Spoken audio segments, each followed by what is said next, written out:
Hello everyone, today we're going to be comparing a $4,000 camera setup with a $40 webcam. Now we're going to be comparing video quality, we're going to be comparing the use cases, the differences between them, and when should you get what. Obviously, the price point is going to be a big factor. One of these things cost me almost 1/100th of the other. So let's start. So first off, starting with the video quality. As you can see right there in front of you, I don't really need to tell you which one's the webcam and which one's the actual camera. For reference, the camera I'm using is a Sony a7 Mark IV with a Sigma 2470 Mark II lens. On the left or right side, it's gonna be a little flip, isn't it? Is a Logitech C922 Pro, which is a 1080p 30 FPS webcam. Standard stuff, pretty good for the price, I would say. Around $50 to $100, depends on where you get it. Now, the difference here is that you can plug the webcam directly to the computer, while you can do that with the camera. In fact, you can with this model, but for the best resolution, I'm plugging it via an Elgato cam link, which cost me almost 2 times as much as the webcam itself. So when it comes to the image quality, there's a few things that are apparent. First of all, the amount of detail. As you can see so much more of the hair. There's more dynamic range. There's more whites, blacks, darks, and on the other hand, on the webcam, it looks like my entire face is almost 2 colors, which I guess it maybe is. I couldn't tell you immediately which one is more accurate in colors to real life, but I'm gonna assume it's the camera. That just makes more sense to me. And while both of these are recording at 1080p, I think it's obvious which one has more clarity, and also the bokeh, which is the blur in the background. Now keep in mind, this doesn't automatically happen when you purchase an expensive camera. It also has to do mostly with the lens. And in this case, we have an aperture of f2.8, which just means how open the lens are and how much light is getting into the camera sensor behind it. Now, that is another point to mention. That is the sensor. The sensor on the Logitech webcam is incredibly tiny. It is very, very, very small. What that means essentially is that because the Sony camera can take in so much more light, I mean tens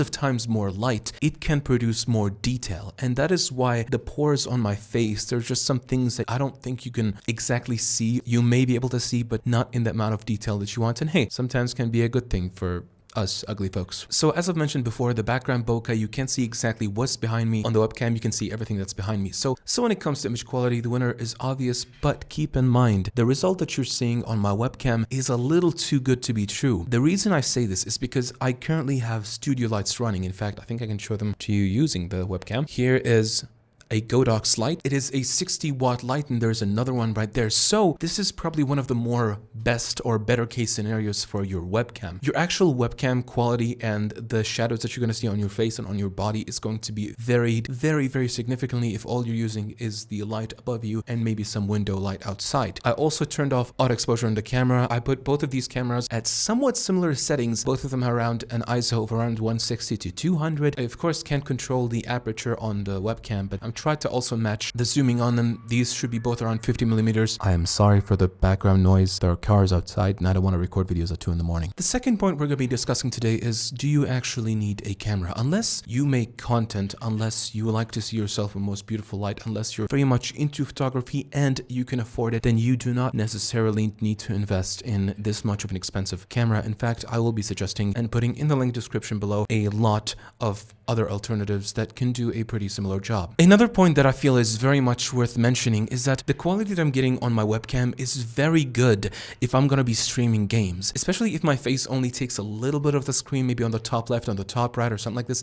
You don't need to have all this much detail. Of course, if you're going to be recording entire videos, it's a completely different thing, and the size of the sensor is going to matter a lot in that situation. So let me quickly discuss the pros and cons of each of those cameras, or the choice of cameras. Well, starting out with the actual camera, the first big thing is that it is portable. I can pick this up, I can take this elsewhere, I can shoot weddings with this, I can shoot nature, I can shoot beautiful photography, and it's not just limited to this application. It is also very versatile because this is not a camera where the lens is just mounted on there forever. You can remove this lens and add a different lens. You can have macro lenses to take photos of nature, tiny little plants and bugs, portrait lenses so you can take very beautiful photos of people. You can also have lenses that shoot sports, movies. It's a big thing. Now, of course, these are going to be extremely expensive, don't get me wrong. You can also shoot in 4K 10-bit colors, which is a thing that you can never dream of on a webcam. There are some webcams that support 4K, but the 4K of a webcam is not going to be even half comparison of that of a 4K real frame size. There's also so much settings you can fiddle with the size of things. You can take raw photos. It's hard to compare. But of course, nothing's perfect, so let's start with the cons. One, and this one's obvious, this is going to be incredibly expensive. As I said, I spent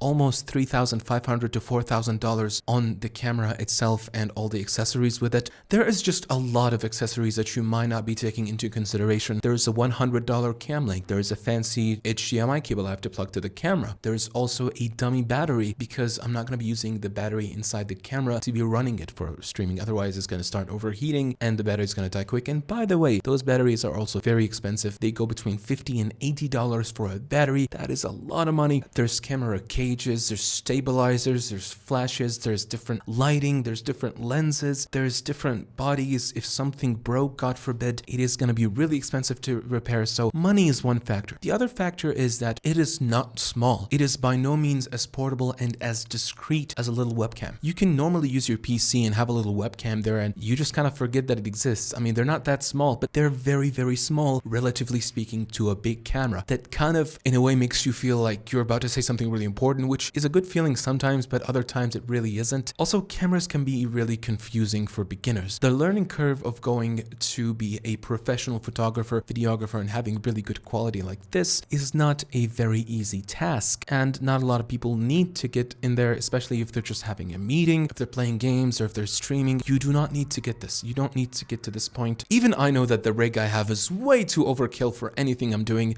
and I really don't need it. I seriously do not. I can do by with much lower quality, and I shouldn't have anything to complain about. But now moving on to the webcam pros. Well, of course, starting out with a price. You can start with a good webcam that is as cheap as $30 to $50, and you can get some really good quality. Something like this, of course, you might need better lighting. You also get so much software control nowadays that you couldn't get before. Nowadays, you can do zoom in, zoom out. You can do AI tracking like with the OBSBot cameras and the webcams like those that are AI powered. There's so much technology crammed inside, and they're so small and so portable. And here's the big word of all of this. It's convenient. It's so convenient to just have a little webcam. Why do I have one right now? Because I don't want to set this thing up every single time, turn it on, having to like plug it in, having to make the software recognize it, make sure that it's not burning or overheating the cam link or any of those little problems. Having a little webcam that just works there and just shows you is so convenient, as well as the fact that they are a little bit more class compliant. There are so many webcams there that just work on Mac and Windows and pretty much any other OS you can think of. You don't need to download softwares for them. You don't need to do the whole shtick of having to capture everything in high resolution. It just works. And this line of "it just works" is enough to drive 97% of people away from the idea of cameras. What are the alternatives? What is a good middle ground between these? If I were to recommend you, I would say do not go for 4K webcams